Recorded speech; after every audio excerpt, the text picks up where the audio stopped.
কখনো এইভাবে যে তোর বিয়ে দেখতে পারবো আমি জন্মেও ভাবতে পারিনি রে মা। শুধু ভয় হতো আমার ভাগ্যটা যেন আমার মেয়ে না পায়। কি ওনার মেয়ে? উনি কে হন দিদি? আজ আমার বুকের ওপর থেকে পাথরটা নেমে গেল রে। আমার বেঁচে থাকা সার্থক হলো রে দিদিমা।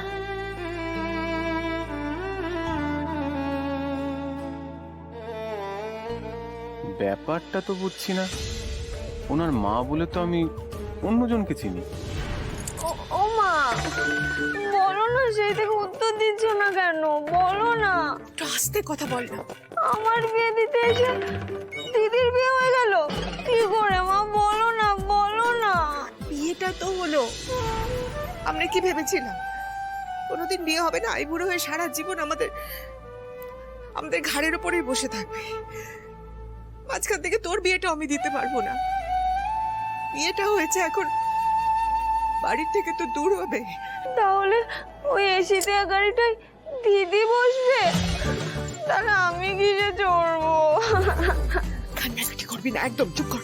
তুই দেখ না, ও থেকে অনেক বড়, অনেক অনেক বড় বাড়িতে বিয়ে দেবো তোর, আরো অনেক ধুমধাম করে বিয়ে দেবো। কাপু বাবু, উনি আমার মা, প্রণাম করুন।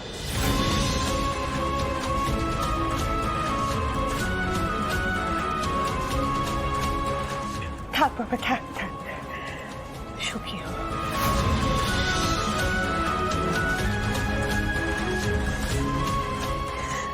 আমার তো বেশি কিছু সামর্থ্য নেই বাবা, এটুকু দিয়েই তোমাদেরকে আশীর্বাদ করলাম। ধরো।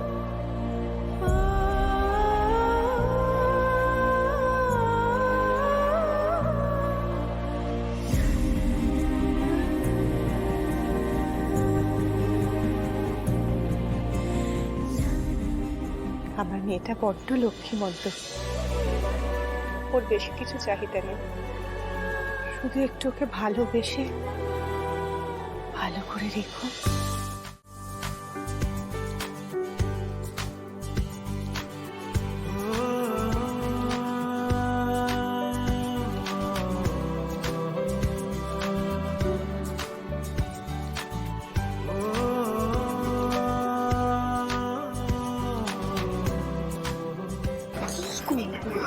কিরকম বুড়োতে বুড়োতে হয়ে যাচ্ছ।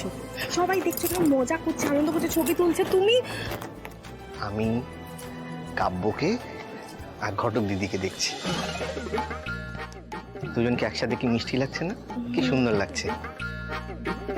কিন্তু তুমি মায়ের মুখটা দেখেছিলে, কি যে হবে।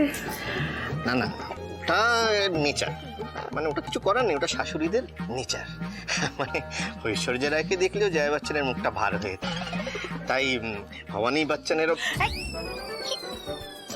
কি বললে তুমি? না, তুমি আমার মাকে নিয়ে আর কি মারছো? ভবানী বচ্চন বললে তুমি। Slip of tongue. Bhabani Bachchan নয়, ভবানী মল্লিক। মানে এটা খুবই স্বাভাবিক যে ভবানী মল্লিকেরও নিজের বৌমাকে মেনে নিতে একটু সময় লাগবে। কিন্তু আমি ভাবছিলাম অন্য কথা।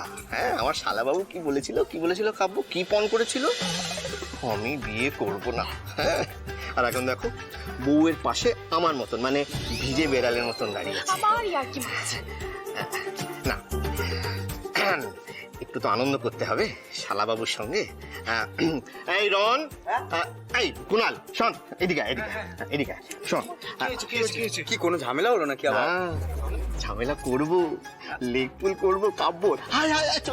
চলো, আগে বলবে তো।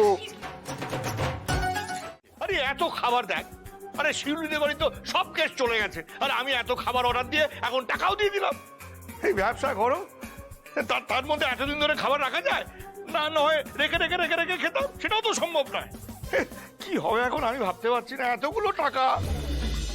দেখি একটু সাইড দাও। এই যে চেঁচাচ্ছে কেন? আর বলিস না ভাই, দাদা হ্যাঁ, এক গাদা টাকা দিয়ে দিয়েছে, এদিকে খাবার এক কাঁড়ি। এখন কি হবে বলতো? হ্যাঁ, প্রায় 100 লোকের খাবার শুধু শুধু নষ্ট হলো, টাকাও নষ্ট, খাবারও নষ্ট। ও এই ব্যাপার। আচ্ছা, আমার কাছে এটা বুদ্ধি এসেছে। বড় মামা বলছি, আমরা যদি খাবারগুলোকে প্যাকেট প্যাকেট করে নিয়ে গাড়ির মধ্যে তুলে দিই, তারপর গাড়িটাকে একটা অস্থায়ী দোকান বানিয়ে রাস্তার মোড়ে গিয়ে দাঁড়াই, সেই প্যাকেটগুলো বেচতে পারবো, তার থেকে অনেক লাভ হবে আমাদের। কি বলছো? হ্যাঁ, কেমন? ভালো কথা বলেছিস। হ্যাঁ, তাহলে তাই কর। মানে অন্তত কিছু টাকা তো উঠে আসবে, কি? হ্যাঁ, এই ভাই নিজেদের মতো কথা হচ্ছে তো, এখন তোমরা যাও যাও। ঠিক আছে, তোমরা যাও যাও যাও। খাবার যদি তুমি বেচো না, তাহলে তোমার একদিন কি আমার একদিন বলে রাখলাম। আরে এই তো মহা জ্বালায় পড়লাম বউকে নিয়ে। আচ্ছা দিদিমা, তোমার তো আমার মতোই মানে হিসেবই ব্রেন। হ্যাঁ, তুমি একটা বুদ্ধি দাও তো, মানে কি উপায় বার করা যায়, এতগুলো খাবার নষ্ট হবে। হ্যাঁ, একটা আইডিয়া আছে। টাকা বাঁচবে তো, টাকা বাঁচবে। বলো বলো বলো। খাবার নষ্ট না হওয়া নিয়ে কথা তো, হবে না, অনেক লোক বাকি আছে খাওয়ার। আমি না এক্ষুনি আসছি, দাঁড়ান।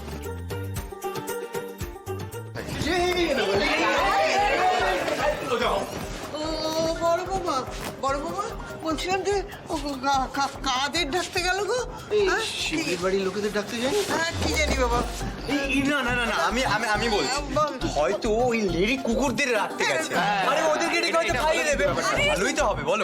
না না, আমার মনে হয় আশেপাশের কাউকে ডাকতে গেছে, ফ্রিতে খাবার পেলে যে কেউ চলে আসবে। না না না না, আমি বলছি আমার গণনা কিন্তু অন্য কথা বলছে। হ্যাঁ হ্যাঁ, হ্যাঁ, মানে আমার গণনা বলছে ওর ক্লায়েন্টদের ডাকতে গেছে।